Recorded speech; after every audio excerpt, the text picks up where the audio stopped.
हम एचआईवी को लेके बहुत ज्यादा कॉन्शियस होते हैं, लेकिन आपको पता है कि इससे बुरा भी सेक्सुअली ट्रांसमिटेड इन्फेक्शन है।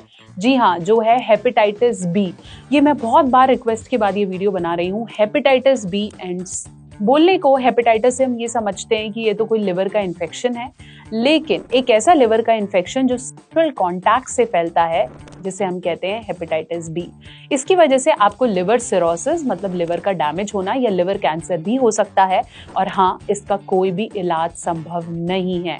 तो इसलिए अगर आप ये सोचते हो कि सिर्फ एचआईवी करा लिया और मैं फ्री हो गया, आपको हेपेटाइटिस भी हो सकता है अनसुरक्षित से। तो अब चलिए पूरा डिटेल में बात करेंगे हेपेटाइटिस बी और से किन किन चीजों का आपको ध्यान रखना है और कैसे आपको हेपेटाइटिस बी से बचना है ताकि आपकी मौत ना हो जाए, क्योंकि इसका कोई ट्रीटमेंट अभी तक अवेलेबल नहीं है। तो पूरा डिटेल में बात करूंगी। नमस्कार, मैं हूं डॉक्टर नेहा मेहता, आपकी अपनी सेक्स काउंसलर। पिछले 15 सालों से प्रैक्टिस कर रही हूं और आपको हर उस इशू से अवगत कराती हूं जो एक कपल रिलेशनशिप को स्ट्रॉन्ग करते हैं। चलिए शुरू करते हैं, और चैनल पे नए हैं तो सब्सक्राइब जरूर कर लें और प्लीज इस वीडियो को ज्यादा से ज्यादा लोगों से भेजें, क्योंकि अभी तक सब एड्स को लेकर चिंतित हैं लेकिन हेपेटाइटिस बी को भूल जाते हैं।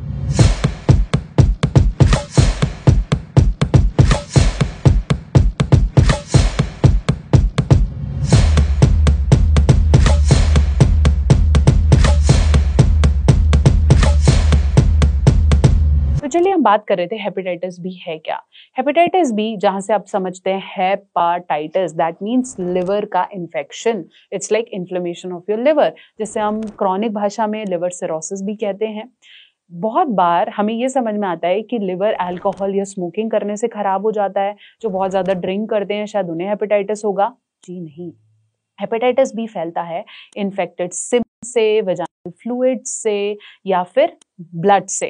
अगर आप बहुत ज्यादा ड्रग्स लेते हैं और ऐसी निडल्स का इस्तेमाल करते हैं जो कि इन्फेक्टेड हैं या किसी और ने इस्तेमाल की हैं, या फिर आपके मल्टीपल पार्टनर रहे हैं, चाहे हम इसे होमोसेक्सुअल रिलेशनशिप कहें या हेटेरोसेक्सुअल मतलब लड़का से लड़की या लड़के से लड़का, एनी सेक्सुअल रिलेशनशिप जहाँ पे आपके पार्टनर बहुत ज्यादा बदलते रहते हैं, आप ओरल, वजाइनल और हर तरह के सेक्स में इंटरेस्टेड हैं, और आपको लगता है कि नहीं नहीं एचआईवी नहीं हो रहा है लेकिन हेपेटाइटिस बी हो सकता है।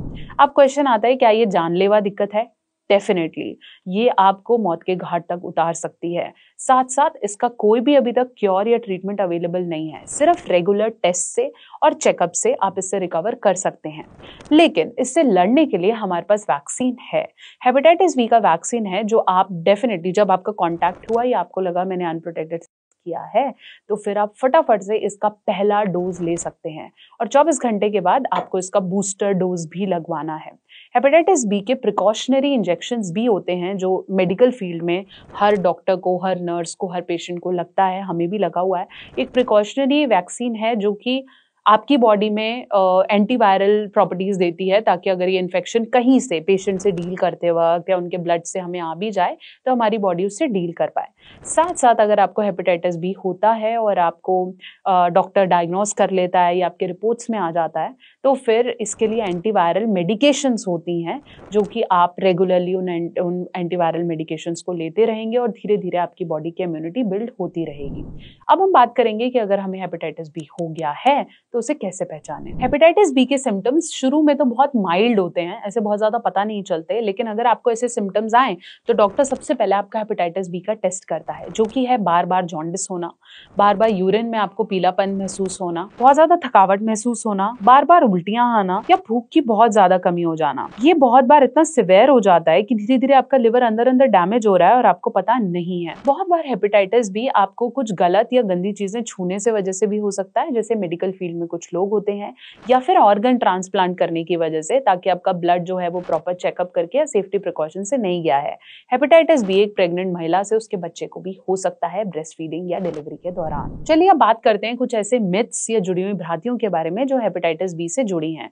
सबसे पहले कि ये सिर्फ ड्रग या अल्कोहल से होता है, बिल्कुल नहीं। हेपेटाइटिस बी आपको बहुत ज्यादा अल्कोहल पीने से या ड्रग से नहीं है, जबकि ये इन्फेक्शियस या फिर ट्रांसमिटेड इन्फेक्शन से हमेशा और सबसे ज्यादा होता है। दूसरी बात की जाए कि हेपेटाइटिस बी का अगर मैंने एक बार इंजेक्शन ले लिया तो मुझे फिर से कोई इंजेक्शन लेने की जरूरत नहीं है, ऐसा नहीं है। अगर आपने कभी अनप्रोटेक्टेड सेक्स किया है और आप अपने पार्टनर के किसी भी तरीके के ब्लड टेस्ट से बिल्कुल अवगत नहीं है, तो you can have hepatitis B again. इसलिए अगर ऐसा है तो इंजेक्शंस या एंटी वायरल मेडिकेशंस टाइम से स्टार्ट करें। अब जो ये लोग बोल रहे हैं कि हेपेटाइटिस बी से बचा कैसे जाए और कैसे ध्यान रखें, सबसे पहले कोशिश करें कि आप का इस्तेमाल जरूर करें। अगर आप मल्टीपल पार्टनर्स के साथ करते हैं, सिर्फ नहीं, हेपेटाइटिस भी आपकी जान ले सकता है। और अगर आपको हेपेटाइटिस बी है तो डेफिनेटली आपको कंडोम का इस्तेमाल ही करना है अपनी वाइफ और अपने हस्बैंड के साथ, ताकि उन्हें ये प्रॉब्लम ना हो।